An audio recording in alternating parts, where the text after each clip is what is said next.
Have you ever studied a new English word and then forgotten it the next day? Or even worse, you forgot it right when you needed it most. You were in a conversation, your brain froze, and all you could say was, I forgot the word. It's frustrating, embarrassing, and it makes you feel like maybe you're just not good at languages. But here's the truth. You're not bad at remembering English words. You're just learning them in a way that your brain doesn't like. Today, we're going to talk about why you keep forgetting English vocabulary, and more importantly, how to fix it. Welcome to Thinklish, easy English for curious minds. I'm Matthew.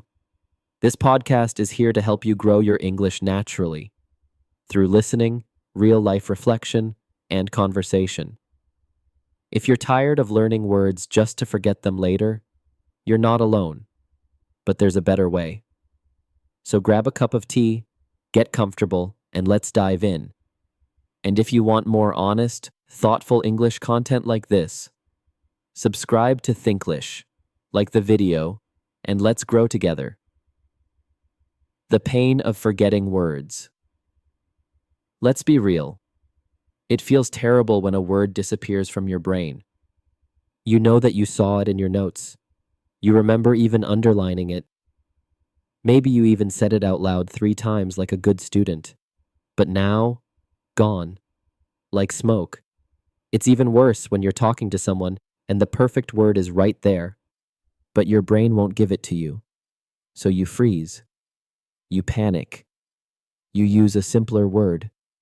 And later, at home, that word finally returns to you.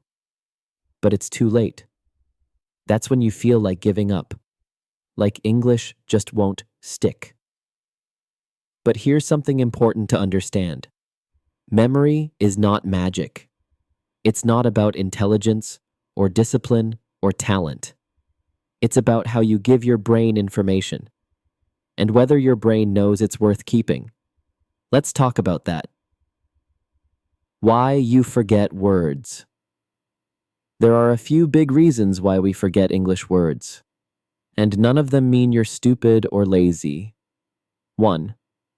You only saw it once. Reading or hearing a word one time isn't enough. Your brain says, not important. We'll delete that later. Think of it like a guest at a party.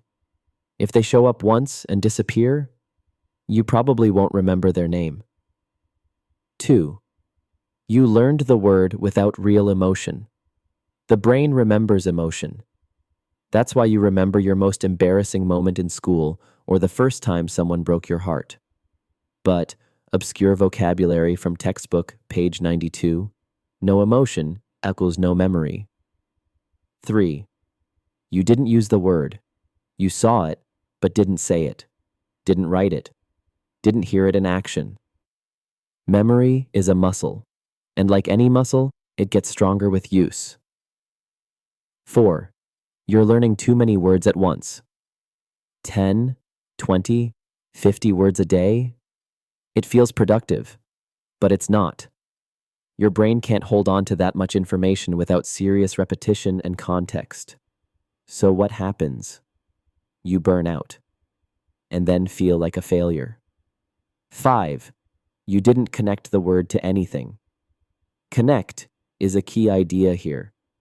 If the word generous is just a word on a list, it's easy to forget. But if you remember your grandma giving gifts every time she visited, now the word means something. That's what sticks. Now let's shift gears. Let's talk about how to actually make words stick. So, how do we fix this? Let's talk about real, human ways to actually remember English words and use them when you need them. Not hacks, not magic apps, but things that actually work. First, learn fewer words, but go deeper. Let's say you learned the word reluctant. It means not really wanting to do something. Don't just write it in your notebook once. Instead, do this. Say it out loud. Write 3 sentences with it. Think of a moment in your life when you felt reluctant. Maybe when someone asked you to give a speech, or when you had to say no to a friend. You're not just learning a word, you're building a connection. Second, make the word personal. Memory is emotional. The more personal something feels, the more likely you'll remember it. So let's take a word like awkward. Say it. Picture it. Remember the last time you said something weird and everyone went silent. That moment? That's awkward. Now the word lives in your memory, not just your notebook. Third, repeat words in real time, not just study time. Don't keep English in a box that says study only. Use it during your day. You hear someone say something generous? Whisper the word to yourself. You're feeling lazy? Say, I'm feeling unmotivated today. When you see or feel something, use English in your mind. This builds mental habits. Fourth, use spaced repetition. In your own way. Yes, there are apps, but you can also do it yourself. Take 5 words a week, put them on your wall, or your phone, or inside your closet door. Review them every day for 1 week. Then test yourself at the end of the week. Can you use each word in a sentence, out loud? That's memory. That's progress. Fifth, use words in your real life, out loud. This is huge.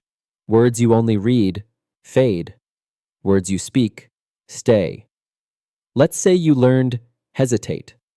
Instead of just memorizing it, say, I hesitate before speaking in meetings. Say it while brushing your teeth, while doing dishes, while walking. The more the word comes out of your mouth, the more it becomes yours. But what if I still forget? You will. Even with the best methods, you will forget some words. And that's okay. Because learning English isn't a checklist. It's a relationship. Sometimes we forget things in our first language too. Have you ever walked into a room and forgotten why? The brain does this. It's normal. So don't panic. Don't say, I'll never speak well. Instead say, I forgot that word.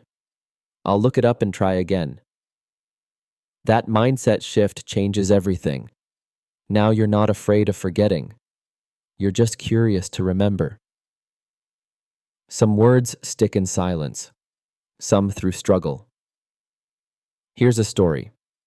Sometimes you remember a word not because you studied it, but because it hit you emotionally. Like the first time someone said proud of you, and it wasn't your native language. That word proud stays with you forever. Or the first time you were confused by literally, and someone explained it patiently. Struggle makes memory deeper. Don't avoid it. Learn through it. Let's practice together. Say it with me. We'll go through a few useful phrases now. Not just definitions, but full experiences. Let's try one. It slipped my mind. Say it out loud. It slipped my mind. It means, I forgot, but in a natural, friendly way. Imagine, someone asks, did you bring the book? You say, oh no, it totally slipped my mind. Feels real, right? Let's try another. I drew a blank. Say it. I drew a blank. That moment when your brain gives you nothing. Like in an exam, when you know the answer but can't remember it. You drew a blank. One more. It's on the tip of my tongue. Say it with me. That feeling when you know the word, you feel it, but you can't quite say it. These phrases describe memory. And when you use them, you're learning more than words. You're learning yourself. Vocabulary recap. Slip someone's mind, to forget something. Example. Sorry, it totally slipped my mind. Draw a blank. To be unable to remember. Example. I tried to recall the name, but I drew a blank. On the tip of my tongue, almost able to remember. Example. Wait, wait. It's on the tip of my tongue. Burnout. Become exhausted and lose motivation. Example. I studied too much and burned out. Stick, in memory. To be remembered. Example. That story really stuck with me. Go deeper. To study or explore something in more detail. Example. Don't just memorize. Go deeper. Struggle. A difficult effort. Example. I'm struggling with new vocabulary this week. Make it yours. Fully own or understand something. Example. You have to say the word enough times to make it yours. Mindset shift. A change in the way you think. Example. After I changed my mindset, I stopped fearing mistakes. Emotionally charged, filled with strong feelings. Example. That word was emotionally charged for me. Fade. Slowly disappear. Example. The meaning faded because I didn't review it. Build a connection. Create a mental or emotional link. Example. Try to build a connection between the word and your life. Mental habits. Repeated thinking patterns. Example. Talking to myself in English became a mental habit. Memory muscle. The strength of your ability to recall. Example. Using the word regularly builds your memory muscle.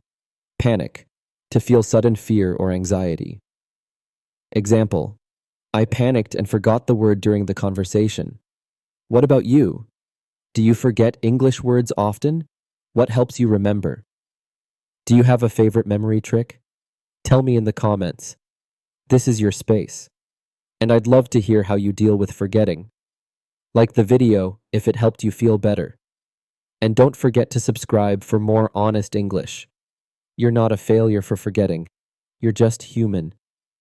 And with the right methods, fewer words will disappear, and more of them will stay. This was Thinklish. I'm Matthew, and I'll talk to you soon.